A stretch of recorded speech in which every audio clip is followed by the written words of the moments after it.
If you're new to MX bikes and you want to ride like this, but you can't make it around the track without looking like this, well, boy, do I have good news for you. Because in the next several minutes, I'm going to bop you over the head with everything that took me 1,000 hours of gameplay to learn. Y'all probably already know that this game is incredibly difficult, and I'm trying to get y'all up to speed as quickly as possible by telling y'all about game setup, controller setup, bike setup, and general riding techniques so you can focus on getting as fast as possible, as quick as possible without unnecessary hassle. With that said, this video is going to contain basically two sections. First is going to be focused on just setting up your game, and second, then we're going to be talking about some riding techniques. That said, I already know this is going to be a long video. Let's jump right into it. First things first, in order to play this game, you're going to have to familiar yourself with several websites and the art of maintaining your Poboso folder. The most important and the most fun website is going to be mxb-mods.com. This is a centralized website for all free downloadable content available for MX bikes. Before you ever even play the game, you need to run to this website and download the OEM pack. The OEM pack is the most updated in-game version of all brands and CCs of dirt bikes. You're going to delete all the stock bikes that come with the game from your Poboso folder and cut and paste all the new OEMs from your downloads into the same folder. I've linked below a video that discusses loading the OEM bikes into the game with more specificity in case you have any issues. More importantly, on every single download link available on mxb-mods.com, there's going to be this big red block that tells you very specifically what to do. If you read those, you should have no hassle. Once you've got your bikes installed in the game, you're going to want to go download some tracks, and boy, are you in luck because there's literally thousands of tracks to choose from. By all means, search for anything your heart desires. However, if you're new to the game, I'm going to recommend you download the following tracks, which I've ranked from easiest to most difficult, as I believe these to be some of the most beginner-friendly tracks in the game, while still offering sufficient challenge by way of acceleration bumps, braking bumps, off-camber corners, and technical rhythm sections to help improve your skills so that you may become ready for the pro-level MXGP and ARL Supercross tracks sooner rather than later. Before we download a track, I'm going to walk you through your Poboso folder real quick. Poboso folder is always going to be under the Documents tab. This is where you'll install all of your downloaded mods into the game. We've double-clicked MX bikes, then mods, then bikes. We're going to double-click on the KTM 450 here in paints. This is where you can put your graphics on that particular bike. After that, you got the rider, then riders folder. This is where you can put rider pants and jerseys. You've got the helmets folder where you can put downloadable helmets and goggles. And last but definitely not least, the tracks file where you can just dump all of your tracks into the motocross folder. That's only for your organization, doesn't affect in-game. So if you want to download Lockette, another track I'd recommend, just search for Lockette on mxb-mods.com. Start the download. When the download's finished, click Downloads in the top right corner, open your download folder, right-click, cut, and paste that new track into the motocross folder under Poboso. And just like that, you got your new sick tracks in-game.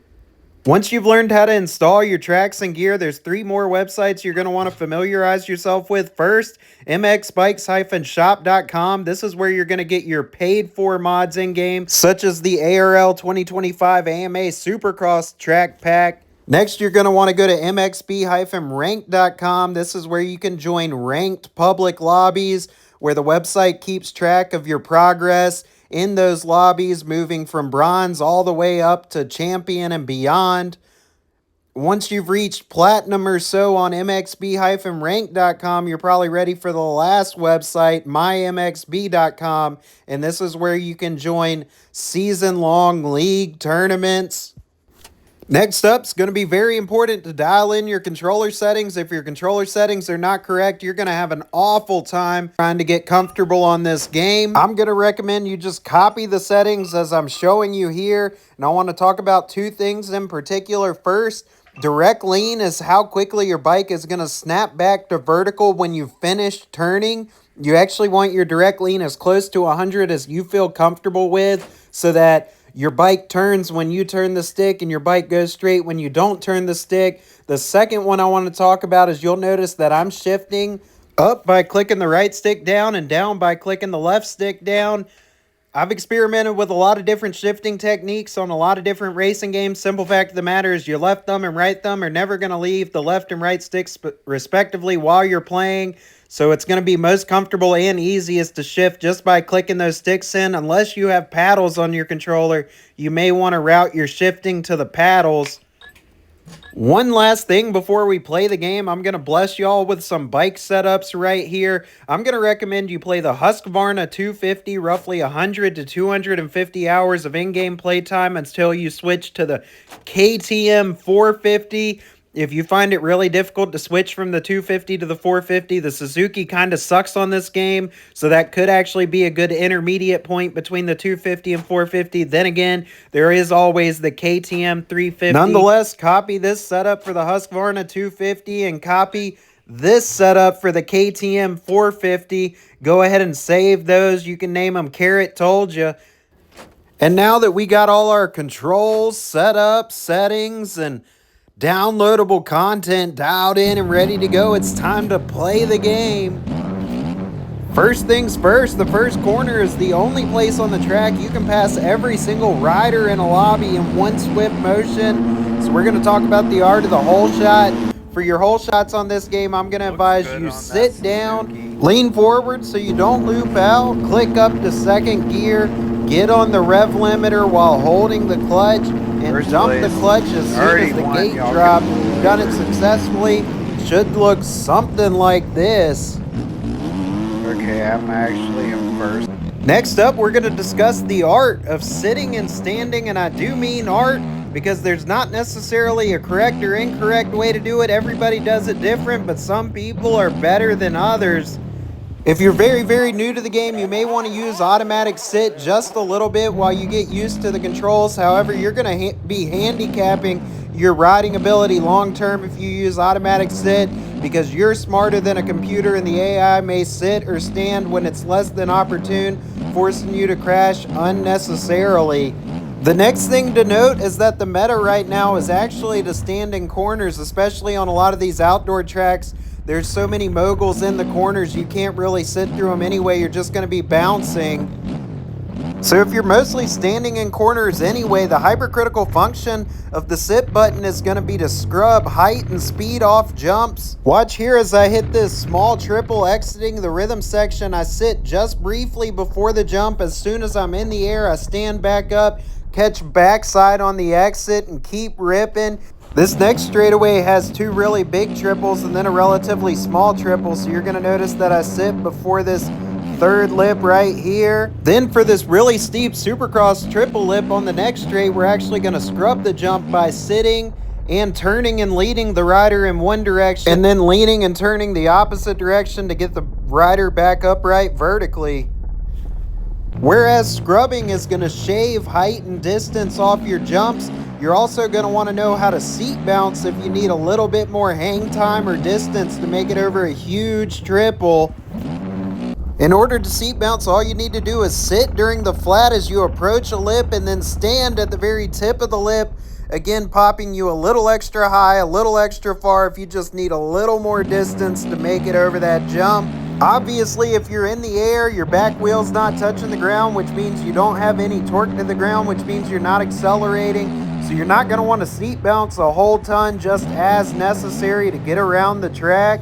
And one thing I've just noticed as I've kind of explained all this to y'all right now is that sitting and standing in the game is really going to be about controlling your trajectory through rhythm sections, because the meta is to stand through the corners. So I'm really sitting mostly to scrub jumps and occasionally to seat bounce. I'm not sitting very much for the corners, though a lot of people will advise you that sitting and leaning forward through the corners is going to be one of the fastest ways to hook up and get traction through them. Once you've mastered the rhythm sections, it's going to be time to figure out how to tackle the whoops.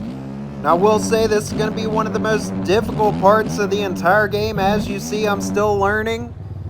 As you're starting out in the whoops, I expect you're going to find it's a lot easier to just try to jump through them like Cooper Webb. And just like racing in real life, jumping through them is not necessarily the fastest method. Blitzing the whoops always going to be faster. However, jumping through them is going to be a more consistent option. And consistency is absolutely key to putting quality races together. When you are ready to start blitzing the whoop, you're going to want to use the rider stick to lean forwards and backwards in an effort to get your front and back wheel to touch every single whoop.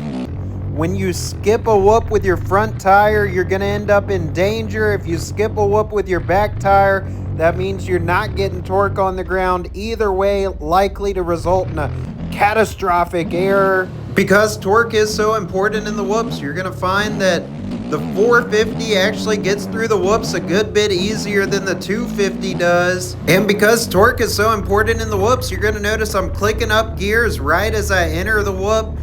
You're going to want to hit the whoops in the game in either third or fourth gear no matter what bike you're on. I wish there was something I could tell y'all that would make the whoop sections totally easy, but the simple fact of the matter is that's one of the toughest parts of the game, and it's the reason Supercross in particular is so difficult on this game.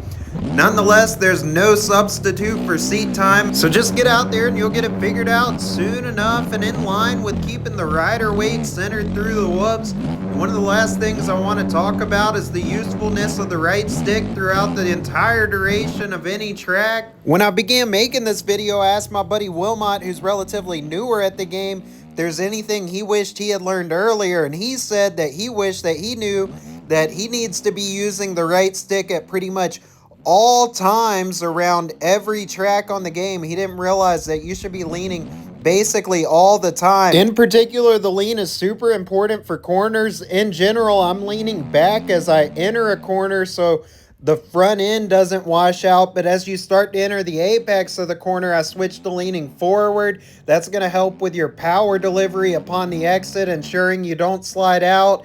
And of course, you're going to want to lean the direction you're cornering so you get the bike laid over and turn as quickly as possible. So again, throughout the entire track, you're going to be fiddling with the right stick, and it really does make sense because motocross is all about center of balance in relationship to the foot peg and the motor. So you're just trying to keep your rider weight centered so that you're delivering as much power as.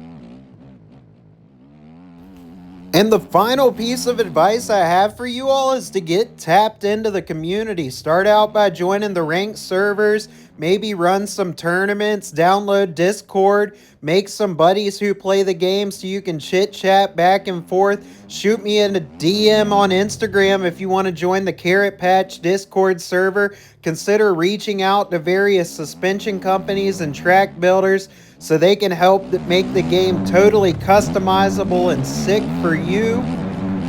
As always, I absolutely appreciate each and every one of you for tuning into the video.